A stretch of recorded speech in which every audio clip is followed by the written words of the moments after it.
Oh, a microphony. And a phony at the mic. Quiet, numbskulls, I'm broadcasting. The Doctor of Discernment is now online. You know, much like my show, in that it's a local reaction to things that are happening on a federal level. Dispensing a daily dose of common sense. No prescription required. Wow, do I have a boatload of stuff for you, from the crazy to the absurd. Let's start getting into it because, I mean, it is bizarro world out there. And I say, if it's obvious to me, should be obvious to everybody. Oh, wow. Who could have seen this coming? This is the Fourth Hour with Greg Belfrage. Hold on to your butts.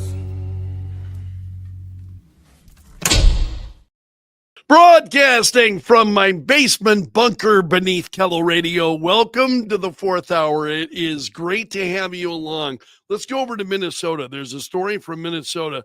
A Hennepin County judge tossing out a jury's guilty verdict in a $7.2 million home health care fraud case. And this now is making national news. This is a case in Minnesota. Jury heard evidence of a man that ran his home health care company called Promise Health out of a mailbox at basically he was just running a clinic out of a mailbox. And so he and his wife were charged with stealing $7.2 million in taxpayer money through Medicaid overbilling. And this was determined to be a scam. And so the couple were convicted. And now it is a judge, Judge Sarah West, last week decided, nah, they got it wrong. Tossed the verdict and issued a judgment of acquittal. And this is pretty crazy. And so you've got jurors who are talking about it. A defense attorney who was not affiliated with the case said the judge had relied heavily on circumstantial evidence. This is Minnesota State Representative Kristen Robbins, who's the chair of the House Fraud Prevention and State Oversight Committee, says she's now looking at whether state laws need to be tightened. She says, I was stunned. We want to strengthen state laws so we can get prosecutions out of these cases because clearly a jury thought he was guilty. And jurors are saying they're shocked. They can't believe it. One juror said, I'm shocked based of all the evidence that was presented to us and the obvious guilt that we saw based off the evidence. Another juror said, we didn't take our job lightly. We went through a lot of evidence, discussed a lot, took our time, but we all came to an agreement pretty easily. So the Minnesota Attorney General's office filed an appeal earlier this week. They're not usually able to do this, but in this case they can because the judgment of the judge is overturning the decision of the jury. The judge just absolutely tossed it out. And so this is making national news. And a Republican state senator in Minnesota, you can find this story at foxnews.com, is calling this judge a true extremist.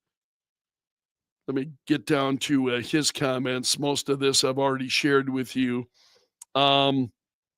This is State Senator Michael Holmstrom. He said, judicial reform is necessary in Minnesota. This wasn't an extreme situation. This is just how she operates. I think that she is a true extremist, that her ideology is running her courtroom and damaging our justice system. People in Minnesota are questioning whether or not the judicial system can be trusted. And with judges like this, I see why. So Holmstrom said that I want to know what happened. I think Minnesotans honestly deserve to know what their tax money is going to fund and how these remittances are working. And so he says he was outraged. Heard about the judge's decision, the conviction of this man being reversed, and he's saying she was outside her authority to make that decision. Again, the jury foreperson said it was not a difficult decision whatsoever. The deliberation took probably 4 hours at most, based off of the state's evidence that was presented. It was beyond a reasonable doubt. I'm shocked. Yeah, I think the entire country is going to be shocked at that story. You can find more at both Kara Levin's website, that's kara11.com, as well as Fox News. That's the top story right now at foxnews.com. So the president now has frozen immigration applications from 19 countries, and it could expand to more than 30. The New York Post is reporting could grow to 30 nations or more. In a 4-page memo issued late yesterday, the U.S. Citizenship and Immigration Services, they directed a hold on green card and citizenship applications from all of these countries, as well as a request for benefits. How do you request benefits when you're not even this is where my head hurts. I think my brain is it's like watching Scanners. If you've ever seen the movie Scanners, oh, that was so cool when I was a kid. High school, going to see Scanners. Oh man, and you wait for it. At that moment. Anyway, that's what you feel like as you delve into some of these stories, trying to see if there's anything else new here. Well, we're talking about Minnesota. There's an opinion piece by Rich Lowry at the New York Post. Ungrateful Ilhan Omar and the Somali scammers are the immigrants we don't want. And he goes back into some of the comments from Representative Ilhan Omar, and man, she just it's pretty crazy.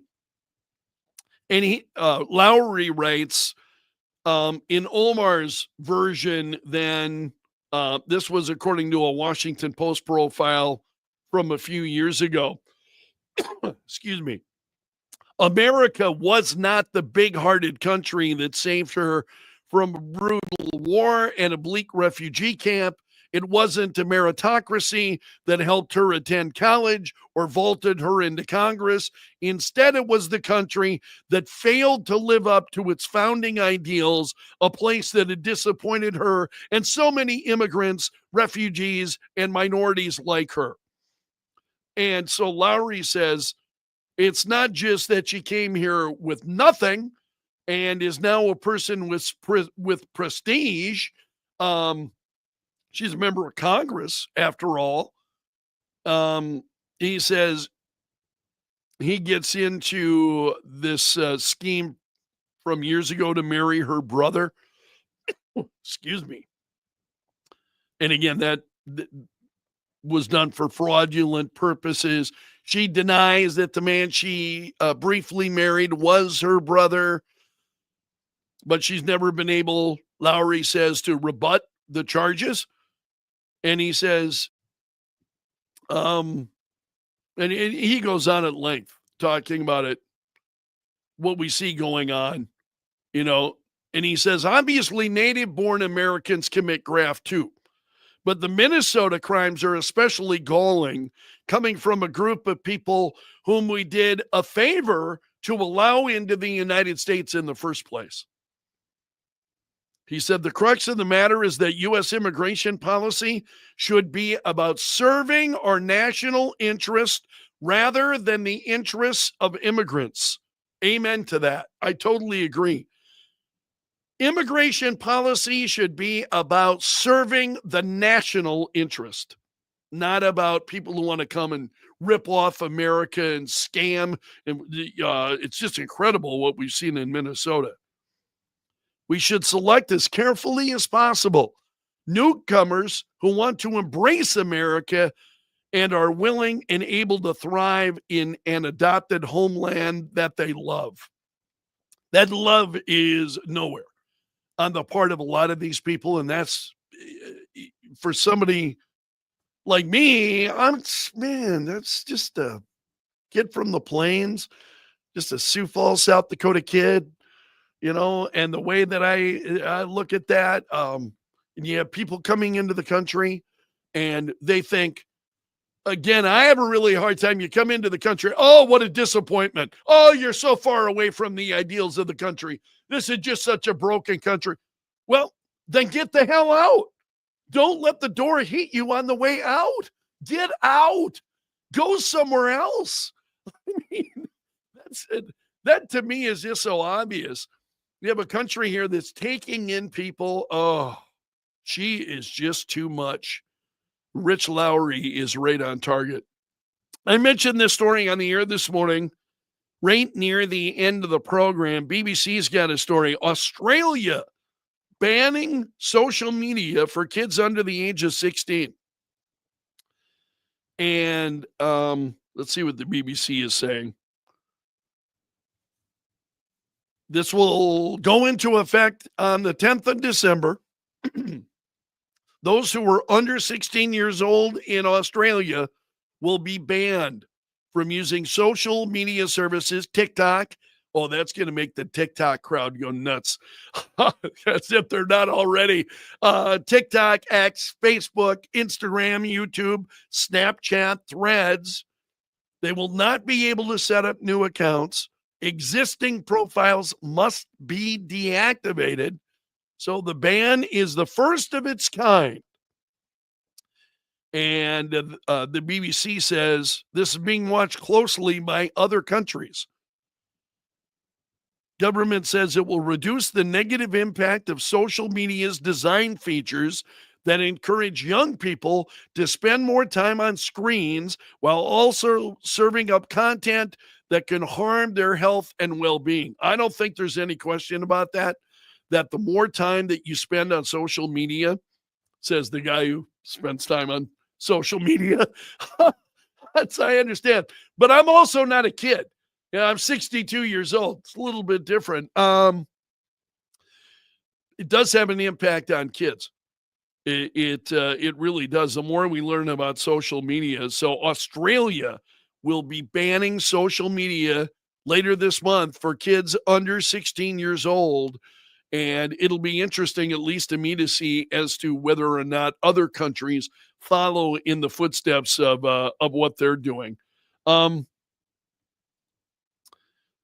This is crazy. Have you ever seen the James Bond movie, Octopussy? And it's not one of my favorites. It's one of the lesser quality, I think, of the James or of the Roger Moore period of James Bond. I'm a big Bond fan. I love the Bond movies. And I think every one of the Bonds had some good movies, and Roger Moore had his share that I enjoy. Octopussy, not so much. But there's a Fabergé egg in the movie. And so this is just crazy. This is in New Zealand, where there was an egg that was crafted after the one that you see in Octopussy, the movie. So artisans had crafted an egg. It's encrusted with stones and jewels and all of the usual stuff. So this guy swallows it. He goes into New Zealand. Police in New Zealand are waiting for nature to take its course after this guy tried to smuggle a 33, this is 19 in US dollars, $19,000.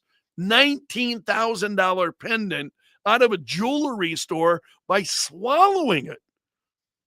So the guy's not been named, but it was an ornate Fabergé octopus pendant, and he swallowed it. And so now this piece at the New York Post is making a number of jokes. But it was a limited edition Fabergé egg, only 50 of which were made. and the guy swallowed it. And the Post report says time and digestion will tell if another octopus surprise is forthcoming. You imagine that going in and swallow? Oh, man. Also, there is a story regarding an Army veteran. I want to leave on some good news today. I want to leave you with just a really great good news story.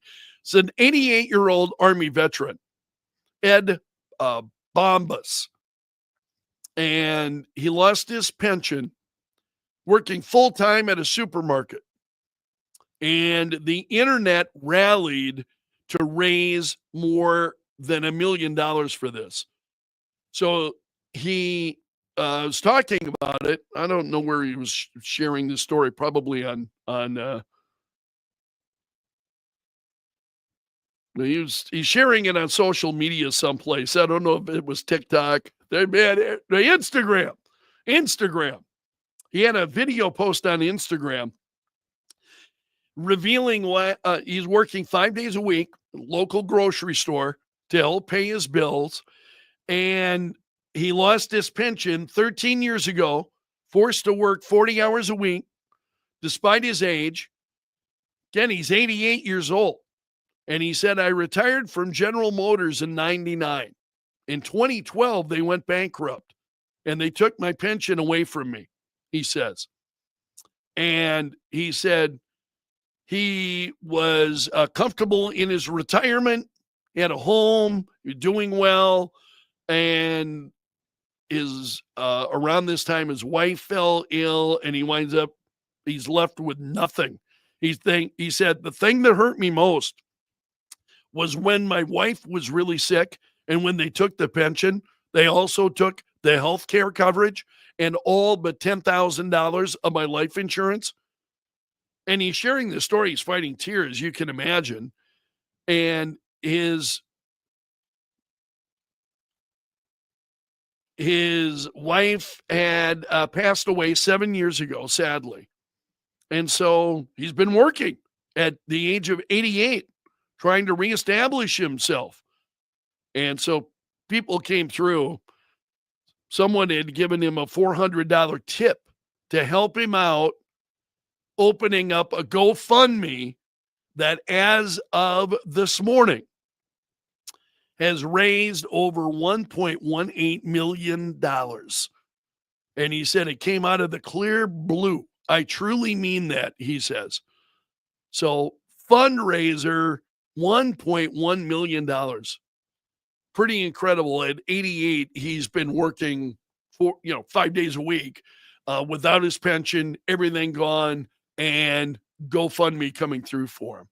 It's one of the good news stories, I think, of GoFundMe, where you see folks who are, I think there are a lot of incredibly generous, thoughtful people who are out there, who will do those kinds of things. And they're certainly making a difference for him.